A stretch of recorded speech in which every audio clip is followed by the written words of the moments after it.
ଆସନ୍ତୁ ଜାଣିବା ପେଟ ବଥା କେତେ ପ୍ରକାରର, ପେଟ ବଥା କାହିଁକି ହୁଏ, ତା କାରଣ ସବୁ କ'ଣ। ଏଇଟା ପାର୍ଟ 1 ଭିଡ଼ିଓ। ଭଲ ଲାଗିଲେ ସବସ୍କ୍ରାଇବ୍ କରନ୍ତୁ।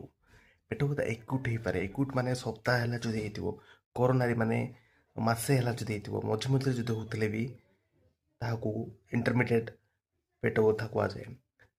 ପେଟ ବଥାର ସାନ 3ଟି କାରଣ ଅଛି, ଯାହାକି ସର୍ଟ ଟର୍ମ ଅଟେ।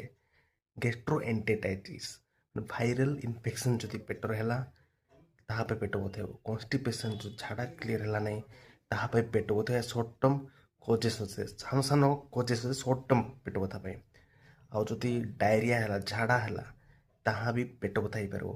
ଏସିଡ୍ ରିଫ୍ଲକ୍ସ ଗ୍ୟାଷ୍ଟ୍ରିକ୍ ହେଲା ତ ପେଟ ବଥା ହେଇପାରିବ। ଏଇଠି ସାନ କାରଣ। ଏହାର କ'ଣ କରିବେ, କ'ଣ ଖାଇଲେ ହେବ, ଟ୍ରିଟମେଣ୍ଟ କ'ଣ, ବଡ଼ ବଡ଼ କାରଣ ଲାଗି ପେଟ ବଥା ଯେଉଁଟାକି ଆମେ ଜାଣିନୁ ତା ଇଗ୍ନୋର କରୁଛୁ, ତାହା ସବୁ ଜାଣିପାରିବେ।